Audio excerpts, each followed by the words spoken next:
आपका और इस वक्त बड़ी खबर आ रही है पश्चिम बंगाल के नंदीग्राम से, जहां पर नंदीग्राम में कांटे की टक्कर चल रही थी शुभेंदु अधिकारी और ममता बनर्जी के बीच। वहां पर ममता बनर्जी हार गई हैं शुभेंदु अधिकारी से। जी हां, इस वक्त की बड़ी खबर हम आपको बता रहे हैं। अब से थोड़ी ही देर पहले हालांकि खबर यह भी आ रही थी कि ममता बनर्जी जीत रही हैं, लेकिन अब एकदम से नतीजे पलट चुके हैं। नंदीग्राम सीट से ममता बनर्जी हार चुकी हैं। 1953 वोटों से ममता बनर्जी हार चुकी हैं। शुभेंदु अधिकारी को जीत मिली है, यह बड़ी खबर आ रही है इस वक्त पश्चिम बंगाल से। जिस सीट पर सबकी नजर थी वहां पर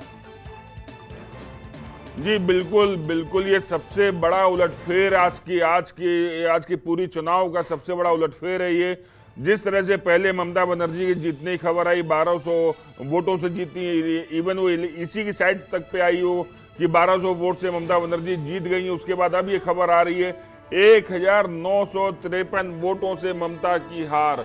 जी शुभेंदु से 1953 वोटों से ममता की हार आज का सबसे बड़ा उलटफेर है। ये बिल्कुल इसी तौर पर पश्चिम बंगाल में भले ही तृणमूल कांग्रेस को बहुमत मिल गया हो, लेकिन वहां पर ममता बनर्जी जिनके चेहरे पर चुनाव लड़ा गया था पश्चिम बंगाल में, सबकी नजर थी ममता बनर्जी के ऊपर, वो खुद अपनी सीट हार गई हैं। सभी मेहमान लगातार हमारे साथ इस चर्चा में जुड़े हुए थे। एक बार फिर से उनका रुख करते हैं प्रेम शंकर पांडे।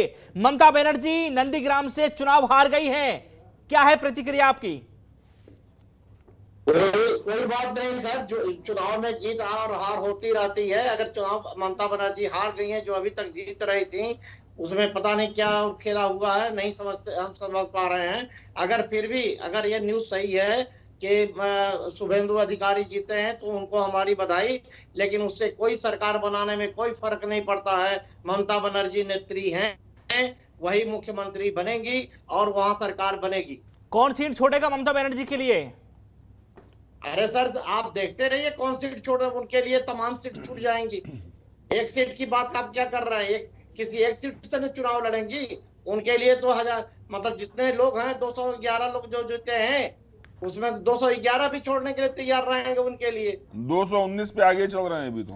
नहीं, निश्चित तौर पर देखिए सीट तो कोई भी छोड़ देगा, लेकिन जिनके चेहरे पर चुनाव लड़ा गया था पूरा पश्चिम बंगाल का, अगर वो ही खुद अपनी सीट हार जाए, कोई फर्क सर कोई फर्क नहीं पड़ता। ये इतिहास गवाह है। बहुत से लोग जो हमारे कैप्टन रहे हैं अपने अपने प्रदेशों में, वो जो है चुनाव हारे हैं, वो मुख्यमंत्री बने हैं।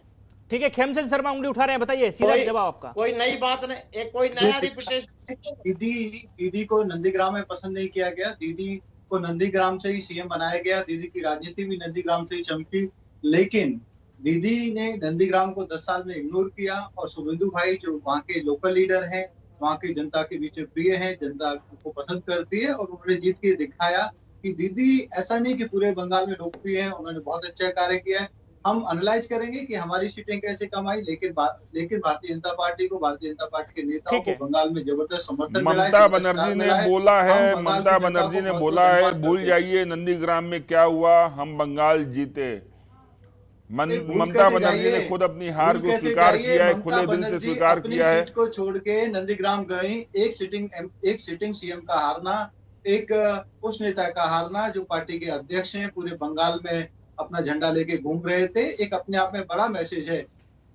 नहीं, सिटिंग सीएम जरूरी नहीं है कि सिटिंग सीएम सिर्फ पश्चिम बंगाल में हारा है, इससे पहले भी हार चुके हैं रवि पराशर जी। लेकिन गौर करने वाली बात यह है कि ममता बनर्जी के चेहरे पर पूरा का पूरा चुनाव लड़ा गया, बहुमत मिला, भारी बहुमत मिला यहां पर टीएमसी को, लेकिन वो खुद अपनी सीट हार जाती है। होती है। मुझे याद है कि सीपी जोशी राजस्थान में एक वोट से चुनाव अगर नहीं हारते तो राजस्थान में कांग्रेस की पॉलिटिक्स का परिदृश्य कुछ अलग होता। बहरहाल फिलहाल तो व्यावहारिक परिस्थिति की बात की जाए तो सुबह भी मैं, द्विवेदी जी आपको याद होगा, मैं बार बार ये कह रहा था कि क्या एक ऐसा दृश्य हम तस्वुर में ला रहे हैं, कल्पना में ला रहे हैं कि पार्टी तो जीत जाए, लेकिन मुख्यमंत्री जो पद की दावेदार हैं, निर्विरोध दावेदार हैं, यकीनन दावेदार हैं, वे अगर हारती हैं तो क्या उन्हें ही मुख्यमंत्री बनाने का फैसला लेगी पार्टी और वो खुद मुख्यमंत्री बनना चाहेंगी, या कोई दूसरे नेतृत्व को वो पार्टी में अपना एक वो बनाना चाहेंगी। लेकिन मुझे लगता है जैसा कि तृणमूल कांग्रेस के प्रवक्ता ने कहा कि मुख्यमंत्री वही बनेंगी, और देखिए ये मायने नहीं रखता है। पिछले बार 211 के बाद अब उनकी पार्टी लग रहा है कि उस आंकड़े को भी पार करेगी। टीवी के ऐसे में देखिए द्विवेदी जी, ये तो ठीक है कि कोई भी नेता उनके लिए कोई भी एमएलए अपनी सीट छोड़ देता है, उसमें कहीं कोई समस्या नहीं होनी चाहिए, लेकिन लेकिन आप में एक अभूतपूर्व है कि भवानीपुर सीट छोड़कर, सुबह भी मैं कह रहा था कि जिस तरह से ऐलान करते हुए वो सिंगूर और नंदीग्राम से उन्होंने लड़ने का फैसला किया था, बाद में नंदीग्राम पहले पहुंची वे शुभेंदु अधिकारी को चुनौती देते हुए, और अब नंदीग्राम की जनता ने अगर उनको नकार दिया है तो जाहिर है कि भले ही पार्टी पश्चिम बंगाल में उनकी बहुत भारी बहुमत से जीती हो, लेकिन नंदीग्राम का ये जो आर्तनाद है इसको तृणमूल कांग्रेस को बहुत कान लगा के और बहुत ध्यान से सुनना पड़ेगा।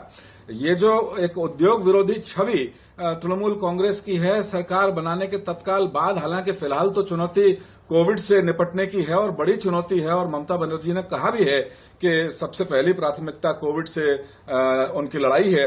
लेकिन नंदीग्राम से जो संदेश तृणमूल कांग्रेस को एक विराट और विभ्राट जो संदेश, पॉलिटिकल संदेश गया है, उसकी तरफ आत्ममंथन जल्दी से जल्दी तृणमूल कांग्रेस को इसलिए भी करना पड़ेगा क्योंकि इस बार का ये चुनाव बहुत कई मायनों में खास है।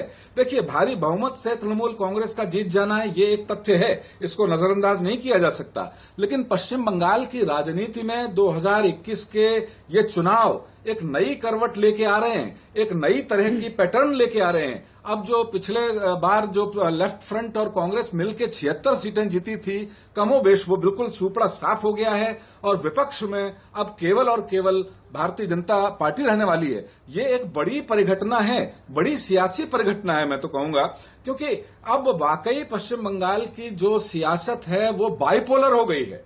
एक तरफ एक विचार, दूसरी तरफ उसका धुर विरोधी विचार। तो ऐसे में 5 साल तो अब कोई तृणमूल कांग्रेस को परेशानी है नहीं, लेकिन अगले 5 साल के बाद की जो राजनीति है पश्चिम बंगाल में, वो नई किस्म की विभाजन रेखाएं जरूर खींचेगी, ऐसा मुझे लगता है। रवि जी बिल्कुल ठीक बात है कि आपने जिस परिदृश्य की बात की है, उस परिदृश्य में सबसे महत्वपूर्ण ये हो जाता है, अगर कोई सिटिंग सीएम खुद चुनाव हार जाता है तो वहां पे नैतिकता का तकाजा क्या होना चाहिए, क्या उसको सीएम बनना चाहिए या दूसरी सीट से लड़के, यहाँ पे पूरी तरह से नैतिकता के ऊपर बात आ जाती है।